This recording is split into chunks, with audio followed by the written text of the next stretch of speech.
네, 시장에 놓쳐서는 안 될 중요한 전략 정비해보는 시간입니다. 글로벌 마켓 브리핑 목요일 시간은 최원기 KF투자증권 투자전략팀장 전화로 만나보겠습니다. 안녕하십니까? 예, 안녕하세요. 네, 지금 시장이 치솟는 인플레이션과 우크라이나 전쟁의 영향을 좀 파악하기 위해서 주요 기업들의 실적 발표에 주목을 하고 있는 모습인데요. 다만 아직까지는 투자 심리가 많이 얼어붙은 모습입니다. 변동성이 여전해 보이는데 시장 좀 어떻게 보셨습니까? 예, 전일 이제 미국 증시는 이제 뭐 오미크론 변이 확산세 진정에 따른 이제 리오프닝 기대감. 그래서 사실상 이제 뭐 다우존스 지수는 반등세를 이어갔습니다만, 넷플릭스의 어떤 어닝 쇼크로 인해서 기술주 중심의 좀 하락세가 나타나면서 혼조세로 마감을 했습니다. 여전히 말씀하신 대로 금융시장의 변동성 자체가 좀 높은 상황임을 좀 재확인한 것으로 보고 있고요.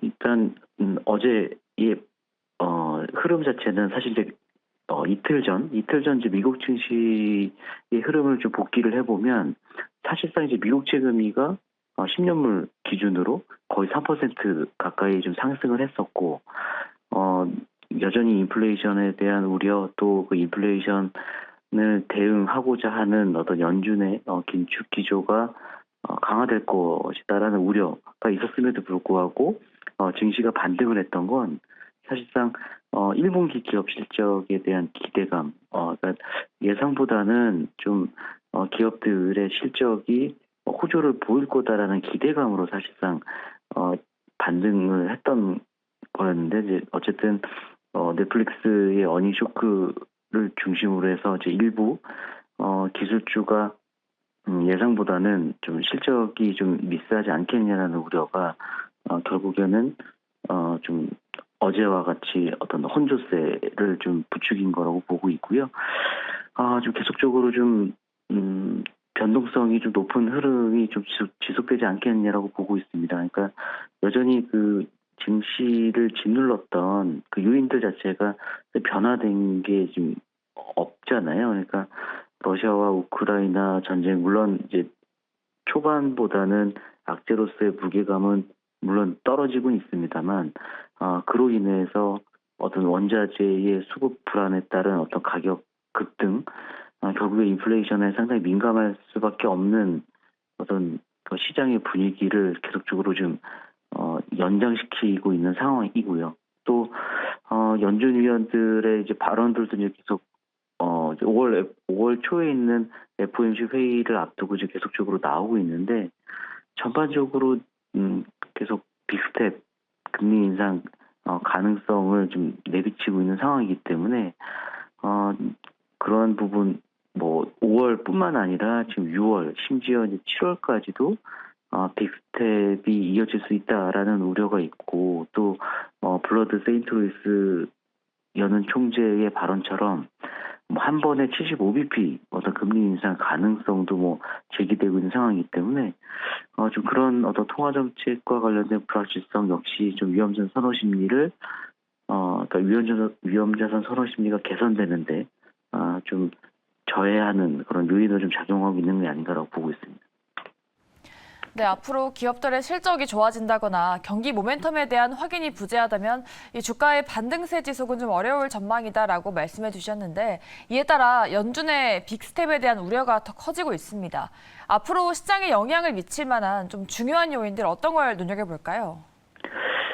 지금 이제 말씀하신 대로 이제 가장 중요한 거는 이제 먼저 이제 선행돼야 될 부분은 이제 인플레이션의 이제 정점에 대한 어떤 시장의 좀 확인이 좀 선행되어야 되지 않나라고 생각을 하고 있습니다. 그러니까 지난주에도 사실은 뭐 짧은 기간이긴 했습니다만 이제 인플레이션의 좀 정점에 다다른 것 아니냐는 사실 시장의 기대감도 있었거든요. 근데 결국에 이제 그런 부분들이 좀 확인이 되려면 당연히 이제 러시아와 우크라이나 전쟁의 어떤 종료 내지는 휴전 협상을 통한 어떤 원자재 수급 불안이 좀 완화될 필요가 있을 것 같고요.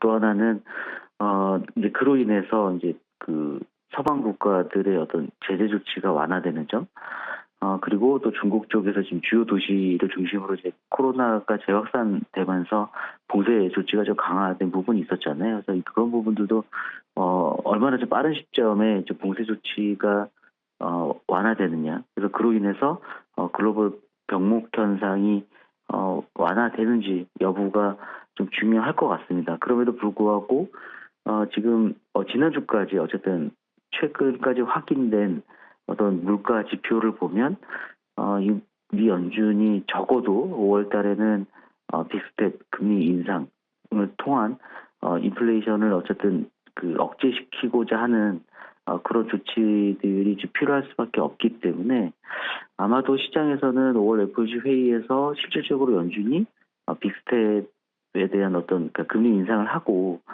향후에 어떤 금리 인상 속도를 가져갈 것인가에 대한 어떤 그 불확실성이 좀 해소되어야지 좀 주가에 좀 의미 있는 좀 반등이 좀 나오지 않겠냐라고 보고 있고요. 그러니까 금리가 이제 인상됨에도 불구하고 사실상 이전에 이제 주가의 흐름이 좋았던 부분은 결국에는 이제 그 금리 인상을 감내할 수 있는 혹은 금리 인상의 명분으로 작용했던 경기 모멘텀의 확인이었거든요. 근데 이제 지금은 이제 그런 부분들이 확인되지 않고 있기 때문에 심지어 세계은행이라든가 IMF에서도 세계경제 성장률 전망치를 지금 계속 하향 조정시키고 있잖아요. 그래서 아직은 지금 그 경기 모멘텀, 그러니까 금리 인상에도 불구하고 경기가 회복될 것이다라는 어떤 시장의 어떤 신뢰가 부족한 상황이기 때문에 좀 그런 것들을 좀 감안하면 좀 어쨌든 5월 FOMC 회의 전까지는 상당히 좀 변동성이 높은 흐름, 좀 위험성 선호 심리가 의미 있게 좀 개선되기는 좀 어려운 상황이 아닌가라고 좀 보고 있습니다. 네, 연준의 빅스텝 가능성이 높은 상황이기 때문에 앞으로 미국을 비롯한 유럽들의 통화 정책 그리고 금리 조절에 대한 향방을 잘 지켜봐야 될 것 같습니다. 네, 오늘 말씀 여기까지 듣도록 하겠고요. 지금까지 함께한 분은 최연기 KF투자증권 투자전략팀장이었습니다. 말씀 고맙습니다. 예, 감사합니다.